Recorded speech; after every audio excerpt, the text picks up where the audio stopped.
This particular question is a huge one. It gets asked in so many different ways.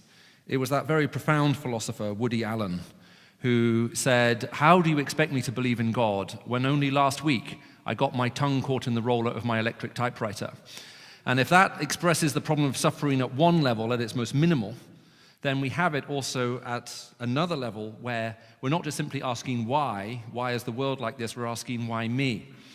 And it is very difficult in a compressed period of time to do full justice to every single aspect of this question. So here's what I'll do. There are a series of books being written by various colleagues of mine that look at this issue of suffering from different perspectives.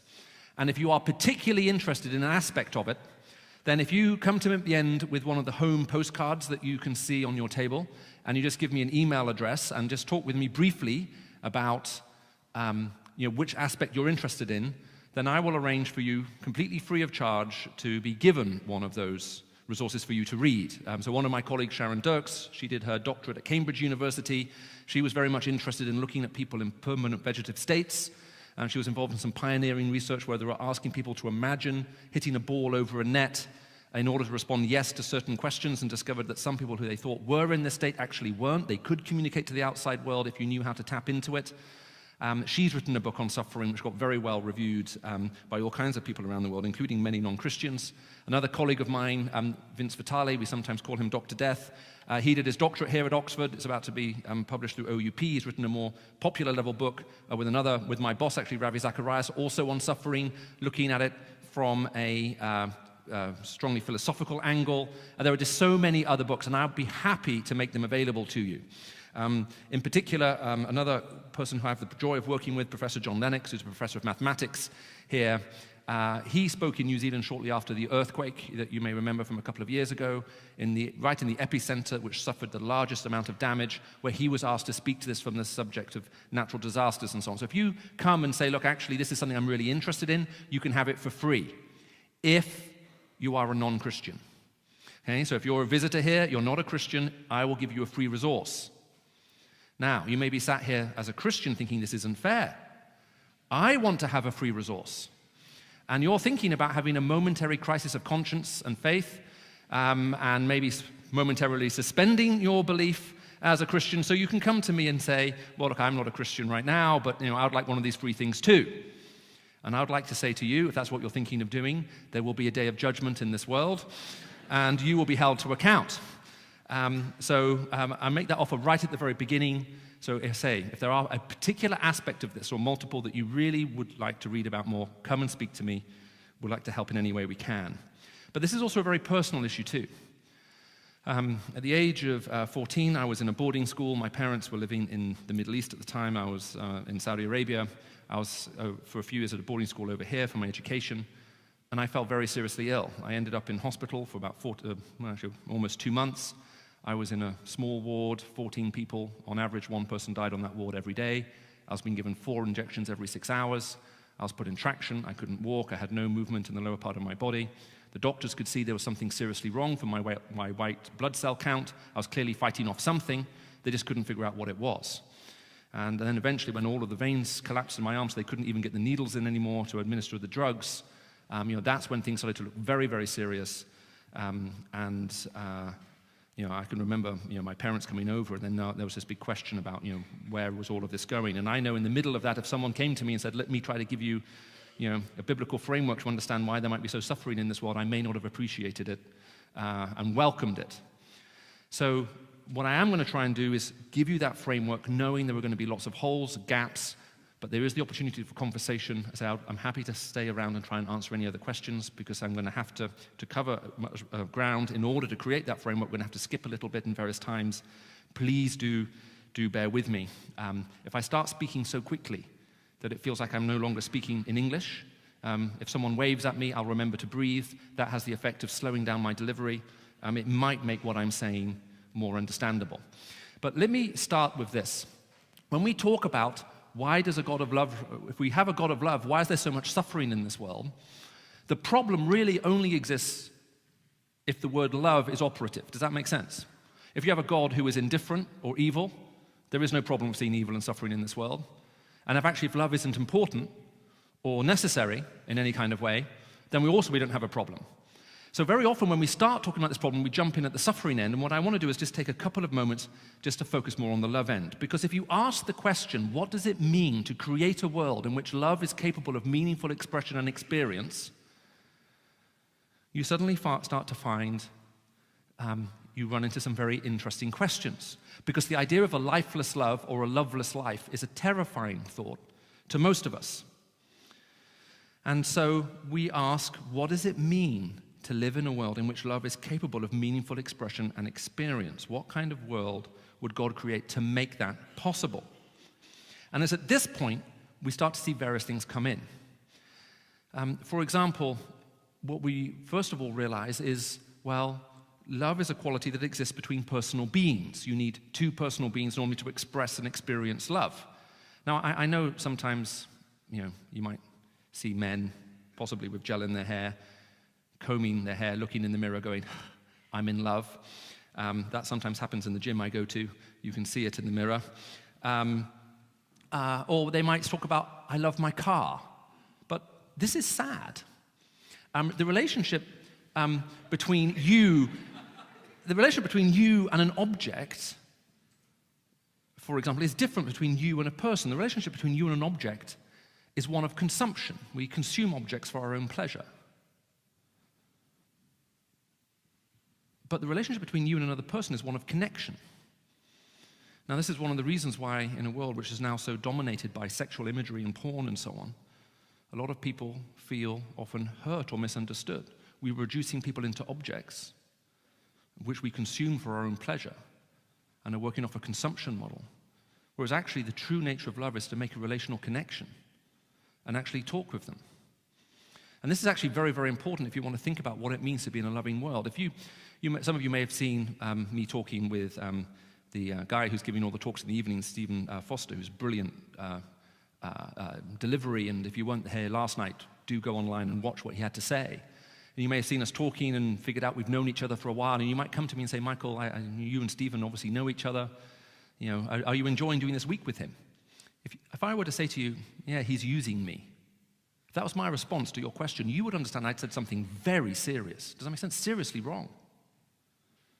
How could he use me? Because objects get used for your own purpose, but you don't use people. With people, we're looking for connection. And so we're living in a world right now where we so often reduce other people into objects, and we think of it that way. We put ourselves in the middle. It's very narcissistic. We're consuming everything and everyone around us for our own pleasure, and we're wondering at times why we get so hurt in the process. So first of all, we have to understand that there is a relational dynamic to love. It exists between two personal beings. And if you want that to be real, you're also therefore talking about a set of moral frameworks and commitments that actually make this real. Now, I know we often think that somehow morality or moral thinking may be in conflict to love, but that's because we don't think of love in terms of commitment.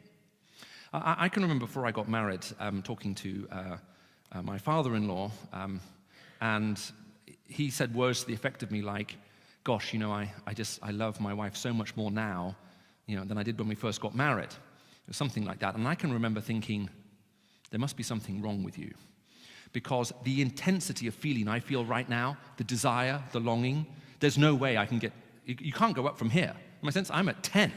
Maybe you got married at like 2. You're like lukewarm, slightly indifferent, and somehow you've warmed up over the years. But right now, I feel like this is an incandescent flame. And there's no way you can go up from here. Does that make sense? It was the intensity, the experience was just so overpoweringly strong. Well, I've been married now coming up for 24 years, and now I know exactly what he means by that.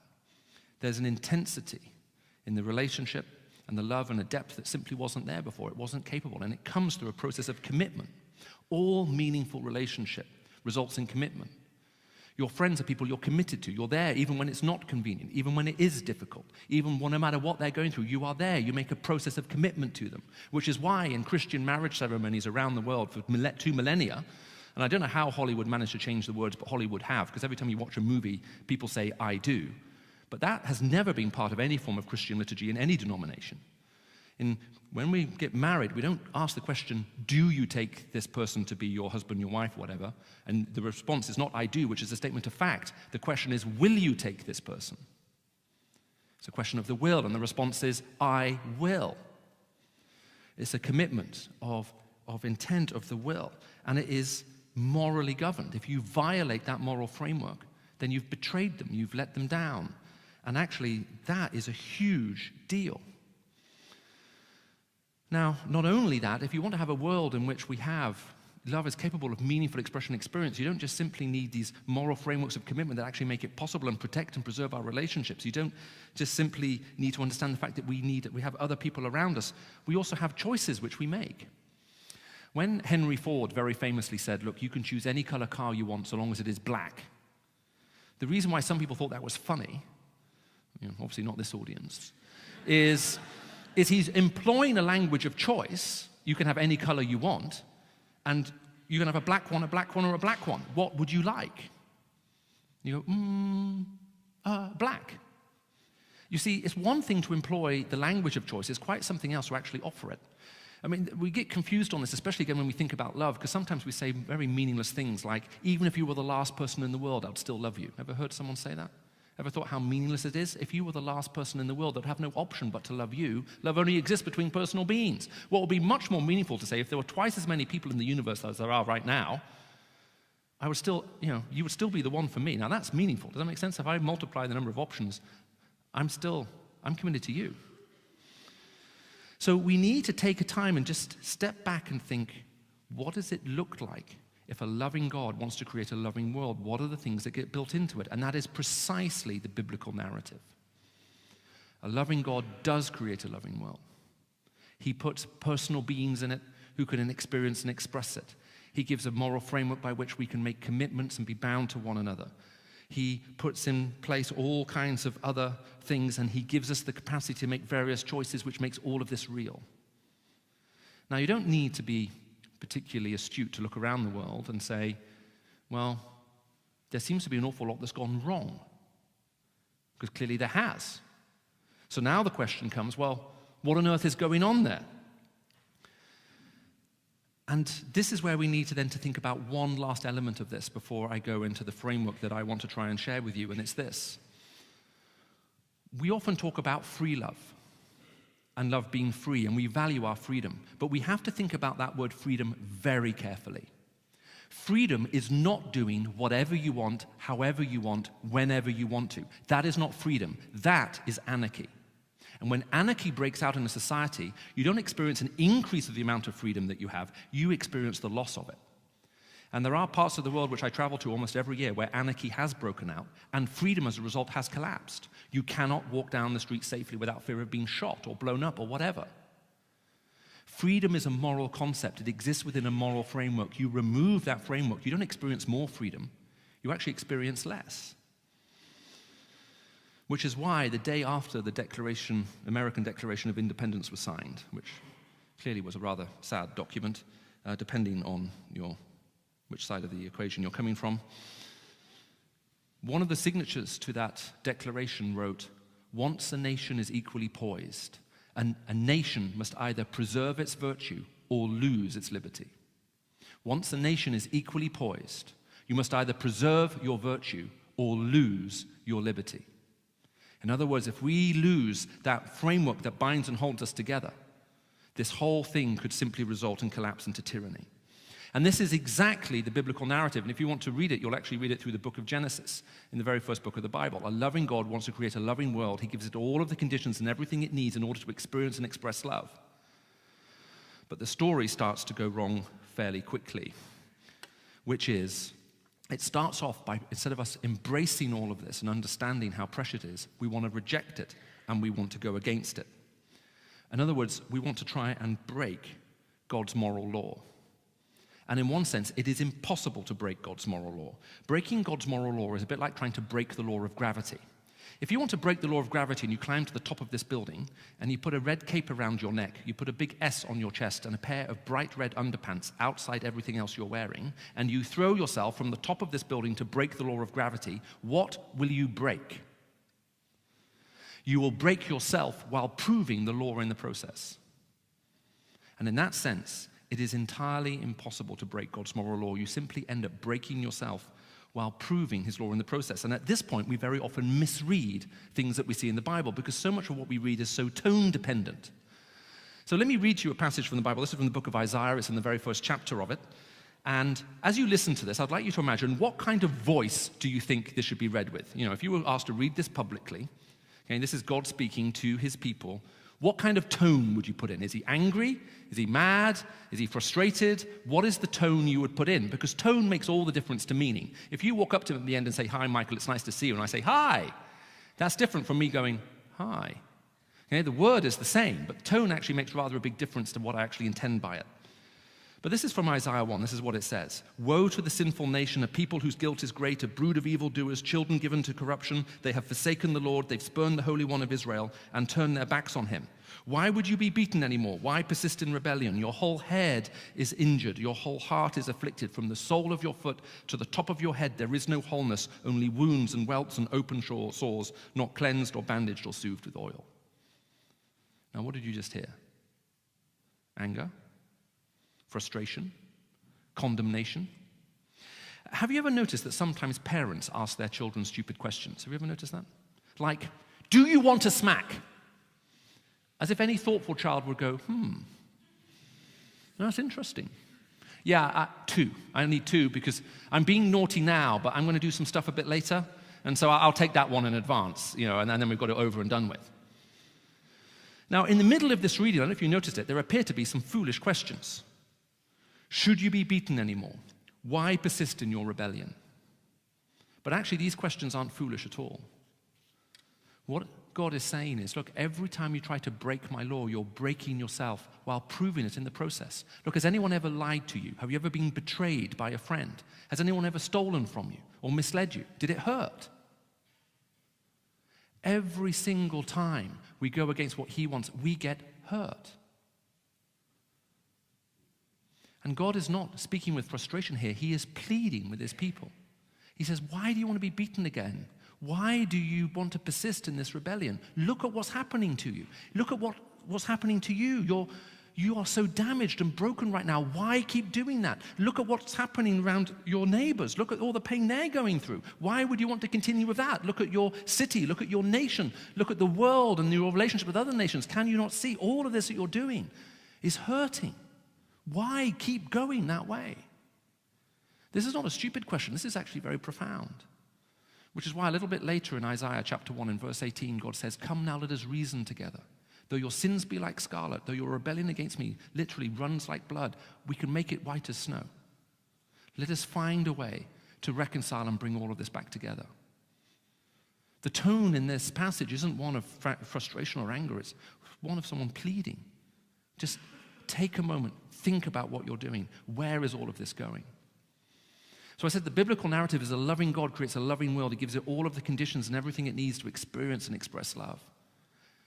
But instead of embracing him and what he gave us, we've broken his law and we lead broken lives.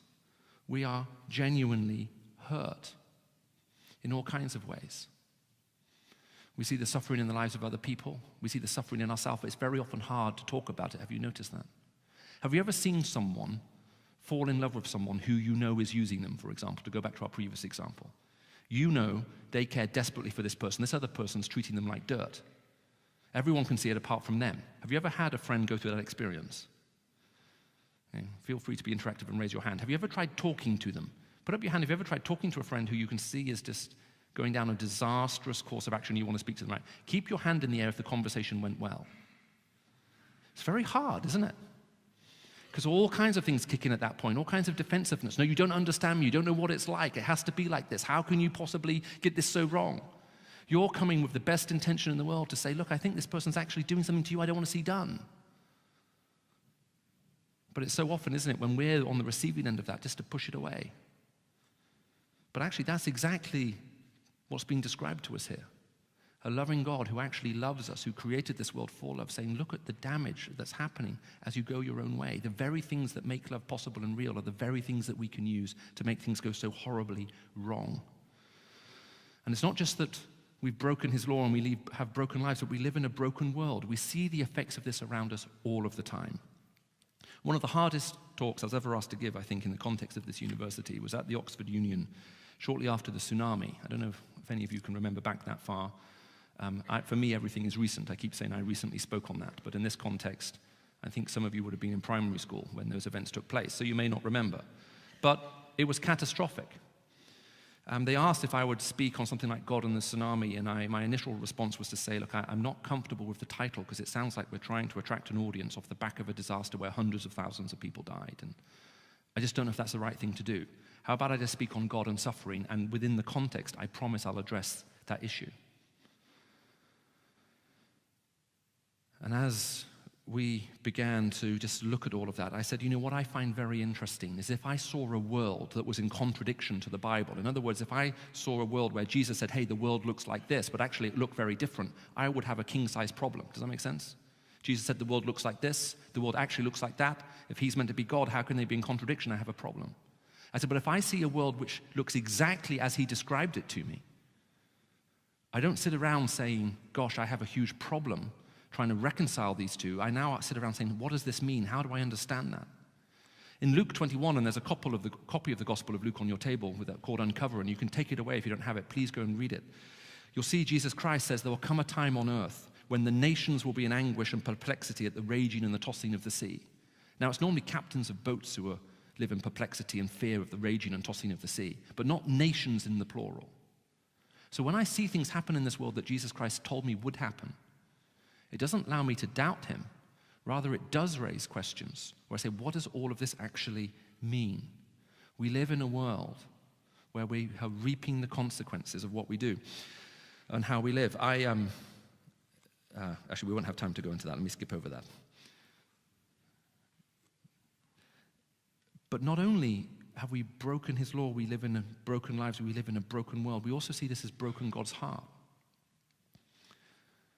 Also in the Gospel of Luke, if you read that account, you'll see Jesus at one point says, look, I long to gather you together in my embrace, like a hen gathers her chicks, but you're not willing to come to me. He says, but you don't come. There's another time where Jesus just simply breaks down in tears and cries. It's the shortest verse in the whole Bible. Jesus wept. We read that not only did all of this, a loving God create all of this, set it up for one way, but we're possible of taking it in a totally another way. We also read that this actually hurt God himself. Now, this raises a very important question, which I'm not going to have time to go into in great detail, which is, well, why bother then? If it's the case that for this kind of loving world that we have that seems so essential to meaningful existence, all these other things are also out there as well, then surely it's better not to create in the first place.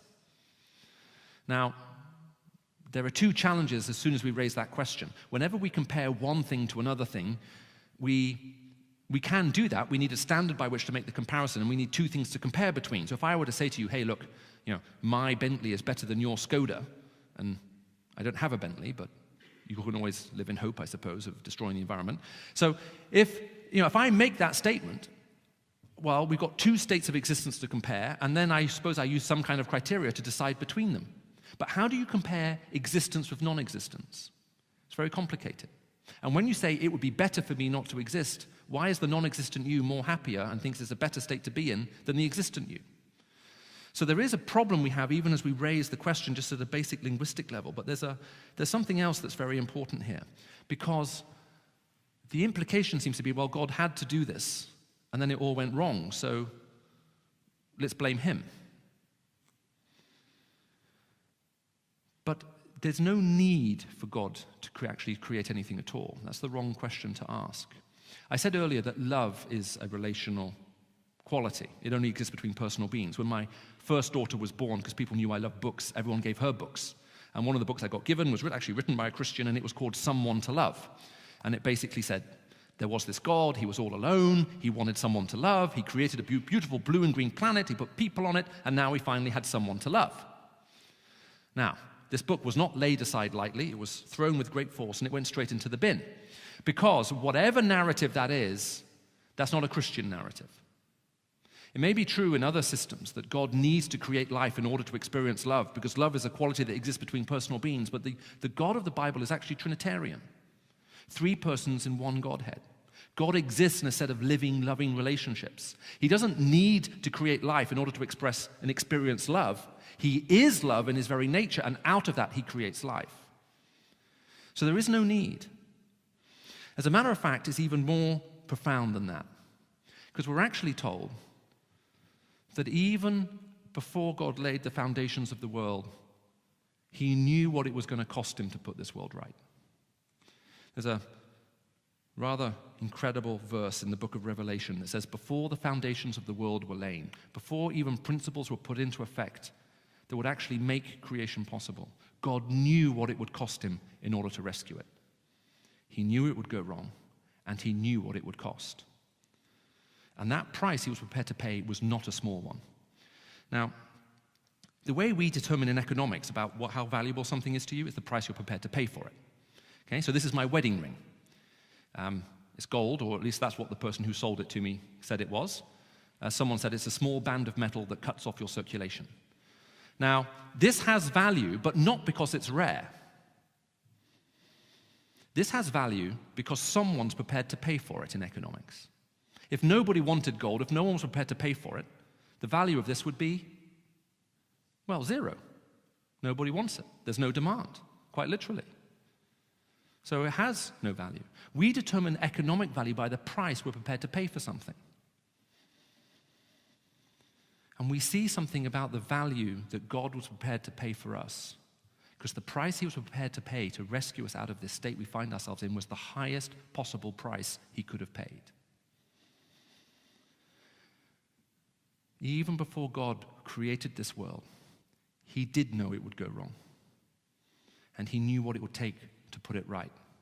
He himself came into this world in the person of Jesus Christ, and he took on into his body everything that's gone wrong in ours.